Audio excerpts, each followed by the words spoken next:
Bom, eu queria começar dizendo que a profissão que eu gostaria de ser hoje, eu queria ser hacker. O que eu mais queria ser, eu queria ser hacker. Eu queria saber programação, ser hacker. Enfim. Eu tenho o desafio aqui de falar um pouco sobre profissões, né? Eu acho interessante, porque até agora a gente ouviu falar muito da organização, do sistema, do que organiza tudo isso, mas se a gente for pensar a unidade do trabalho, é a profissão. Então, é sobre isso que eu vou falar. Falar sobre isso tem sido tema de inúmeros e gigantescos estudos pelo governo da Inglaterra, Oxford University, Accenture. N organizações estão preocupadas com o futuro do trabalho. Tem um lado negro nesse futuro, que está ligado, sim, à tecnologia, à inteligência artificial, à robótica, e a como essa tecnologia vai tomar o lugar de vários empregos. Então, o World Economic Forum fala que, em 5 anos, 5 milhões de empregos vão deixar de existir muito rapidamente. Então, tem muitos dados muito sinistros com relação à profissão, e a gente precisa olhar para eles também. A gente precisa entender que isso não são ameaças, são riscos. Isso vai acontecer, como já aconteceu com outras indústrias que foram sendo deixadas para trás ao longo aí da nossa história. Eu preciso do passadorzinho. Obrigada. Beijo.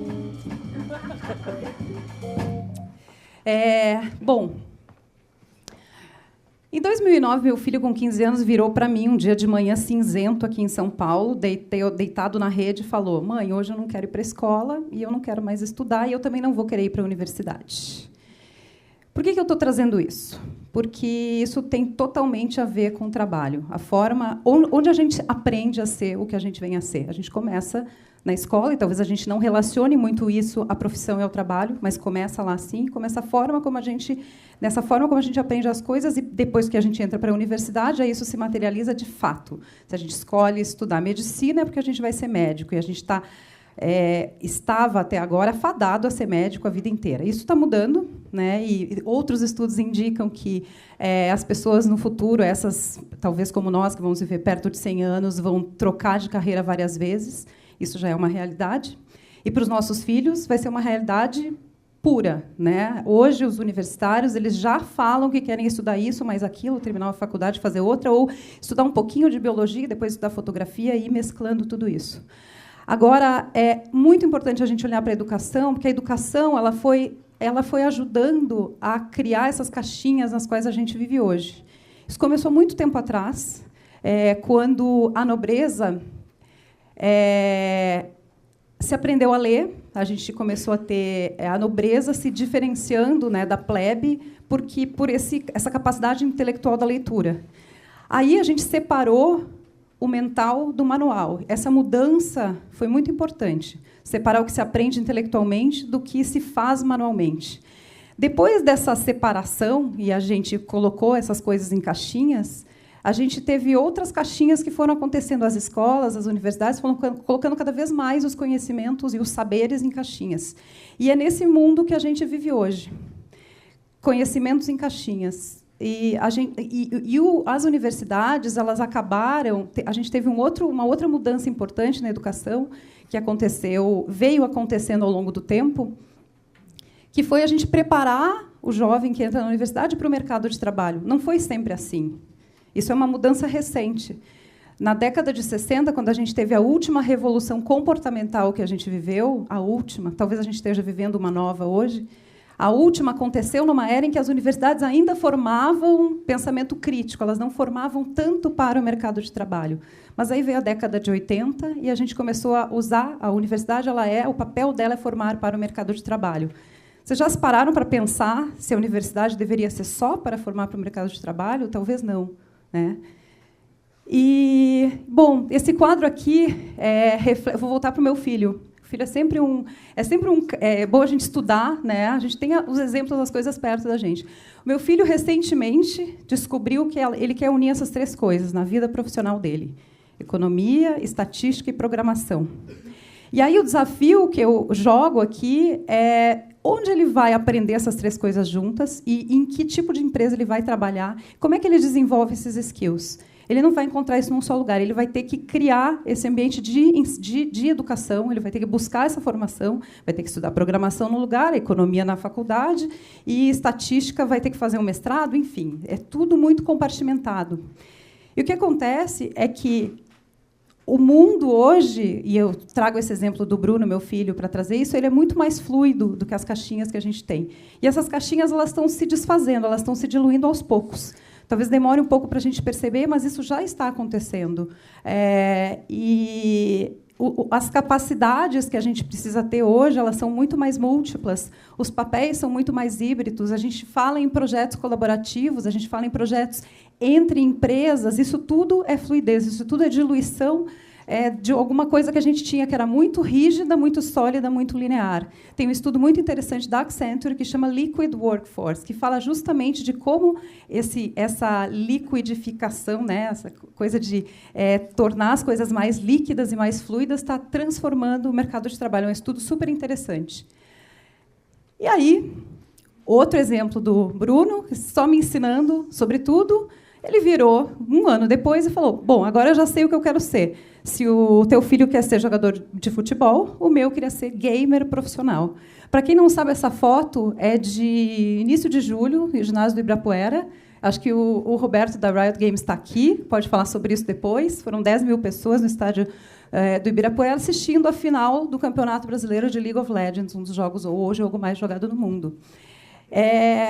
O salário inicial de um gamer profissional, pelo menos pelo que eu li, Roberto pode confirmar, é de R$3.000. E tem jogadores que ganham R$15.000 e fora as premiações. É um salário super representativo. Mas o que eu queria trazer aqui, não só sobre essa indústria que cresce, que já é maior que a indústria do cinema e da música juntas, é a lógica que está por trás de ser um gamer. E aí eu vou contar um exemplo de uma pesquisa que eu fiz que entrevistou jovens gamers e um falou assim: fui entrevistado por uma empresa, fui no RH, né, entrevistado para ser trainee, estagiário, e eu coloquei no currículo que eu tinha sido técnico, treinador de uma equipe de game. E o cara do RH virou para mim e falou: não tem vergonha de colocar isso no teu currículo, que tu joga, que tu é um jogador? E aí é outra história. E aí a pergunta que eu faço para vocês é de que lado vocês gostariam que as empresas de vocês estivessem. O outro contou o seguinte: eu coloquei no meu currículo que eu tinha sido treinador de uma equipe, e o cara do RH olhou para mim e falou: nossa, me conta mais disso, me fala do que tu aprendeu sendo esse técnico de uma equipe de games. Então, essa é a linha, esse é o borderline que a gente está vivendo hoje. A gente tem que escolher de que lado a gente quer estar. A gente quer olhar para alguém que tem essa lógica, essa capacidade de pensar em rede, de pensar digitalmente dessa forma, ou a gente quer olhar e dizer, não, isso não é legal, né? Os games eles estão virando um esporte mais rápido que qualquer outro esporte. Mais rápido que o basquete virou game, porque quando um jogo nasce, ele não naturalmente nasce como um esporte, ele nasce como um jogo, e em algum momento ele vira um esporte. Isso aqui já é um esporte, já é considerado um esporte, é um e-sport. Então, tem toda essa lógica nova.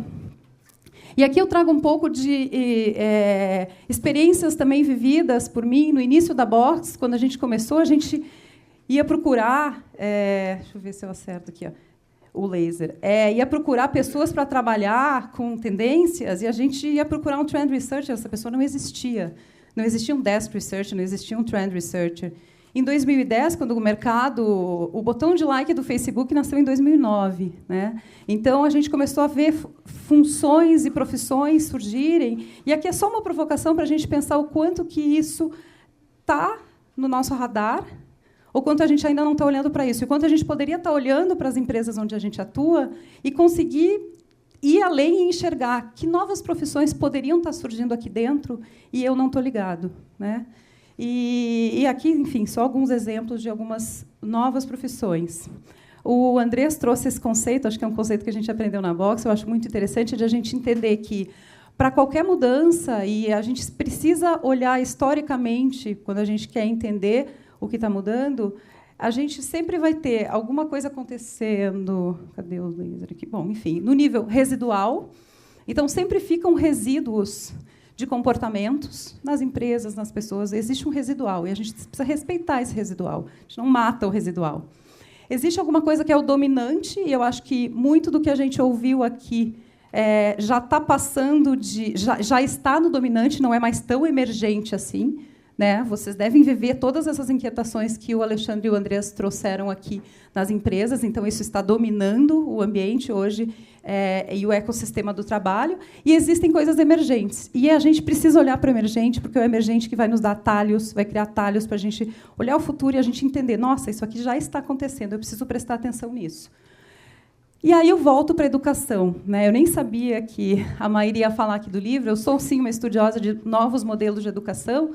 E a gente precisa repensar a educação de novo, porque é a educação que nos forma. Inclusive, essa palavra, os educadores não gostam dessa palavra, né? Que a gente está formando as pessoas. E em todos esses estudos que estão surgindo sobre o trabalho, em diferentes tipos de instituições, universidades, empresas, a forma como o conhecimento vai ser gerado, fora e dentro das empresas, é uma grande questão. A gente precisa olhar para a educação, seja na universidade, seja dentro da própria empresa. Então, olhar para a educação é importante. Eu trago aqui um conceito, não vou entrar em detalhes, mas esse conceito é de um grande psicólogo, Howard Gardner, que trouxe, nos anos 80, um conceito fundamental para a psicologia, que é o conceito das múltiplas inteligências. Ele foi o primeiro psicólogo que trouxe esse conceito de que a gente tem diferentes tipos de capacidades de inteligências, e isso precisa ser visto pela educação. E ele tem um outro livro que é fantástico, que chama Five Minds for the Future, que eu trouxe aqui um pouquinho, então, que a gente tem que entender, a gente não...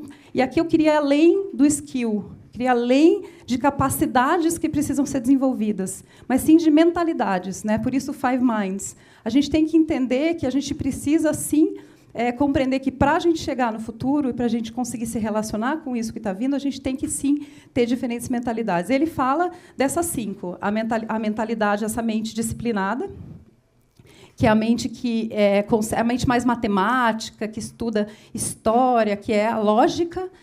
A mente integradora, que é a mente que consegue concatenar todas essas coisas. E ele fala que essa é um tipo de mentalidade que nasce muito em função da existência da internet, do nível de informação que a gente precisa conviver hoje. A mente criadora, a mente da diversidade, que em inglês é respectful mind. Então, essa mente ele também fala que é importante. E a mente ética, que é a mente onde estão todos os conceitos de sustentabilidade, de respeitar o planeta, enfim, todas essas coisas. Então, acho que isso é interessante para a gente voltar para onde eu comecei, que é a importância da educação, e a gente conseguir pensar isso também dentro das empresas. Aí eu vou trazer também o meu lado ativista aqui. Eu acho que esse é um conceito super interessante e muito novo. Ele é um conceito que saiu num estudo do governo da Inglaterra, que saiu em 2014. Eles chamam de skill activism. O que é isso? É a gente fazer um ativismo, ou um advocacy, para usar uma palavra mais bonita, fazer um advocacy para defender as causas que a gente acredita que deveriam ser as causas nesse novo universo do trabalho. Isso é super interessante. No Brasil, existe um grupo muito forte, formado por profissionais de grandes empresas, talvez vocês conheçam, que formaram um grupo de advocacy para ir, sim, a Brasília e fazer esse advocacy para contemplar a indústria digital no Brasil. Ou seja, quais as transformações que precisam ser feitas no formato de trabalho, nas relações de trabalho, no universo digital, para fazer com que o Brasil consiga deslanchar nessa área. Então, existe um advocacy e cada empresa e cada área poderia pensar quais são esses advocacies possíveis quando a gente pensa em novos formatos de trabalho. Isso também é importante, é um papel político que a gente precisa ter, né, de mudar essas policies que estão aí. E, para finalizar, acho sempre importante, a gente que trabalha com pesquisa tem isso sempre na mente, que a gente, para chegar nas respostas, o que a gente tem que chegar na pergunta. E qual é a pergunta, né, para a gente se fazer nesse mundo? E eu trouxe uma pergunta aqui, que é uma proposição minha. O Andreas conversou, falou um pouco sobre isso, achei interessante, que é a gente está vivendo uma era de protagonismo. As pessoas, elas sentem que elas podem fazer as coisas e que elas podem mudar as coisas. Todo mundo sente isso. Então, a gente precisa essa onda do empoderamento, né? E o jovem se sente também muito empoderado, porque ele tem a capacidade, a possibilidade, talvez sim, num nível idealizado também, mas tem uma parte que não é idealizada, tem uma parte que é capacidade. E nós todos temos essa capacidade também de transformar. Então, a era do protagonismo é o que faz com que eu gere essa pergunta, né? O Andreas, acho que falou quase dessa forma. Como é que a gente dá protagonismo para as pessoas que estão no mercado de trabalho, para os jovens, para todas as gerações, para que elas consigam carregar fazer essa transição que a gente precisa de um tipo de comportamento e mentalidade para alguma coisa que vem aí pela frente. E, para fechar, eu termino com a minha frase preferida, que é essa: o futuro já está aqui, só não está bem distribuído. É uma frase de um escritor americano que escreveu um livro que fundamentou várias teorias do filme Matrix. Ele que criou a palavra cyberespaço, William Gibson. Então, o convite que eu faço realmente é para a gente tentar identificar quais são essas evidências de futuro que já estão aqui na nossa frente, para a gente tentar montar esse quebra-cabeça, entender como a gente pode se transformar e transformar as nossas instituições. É isso, obrigada.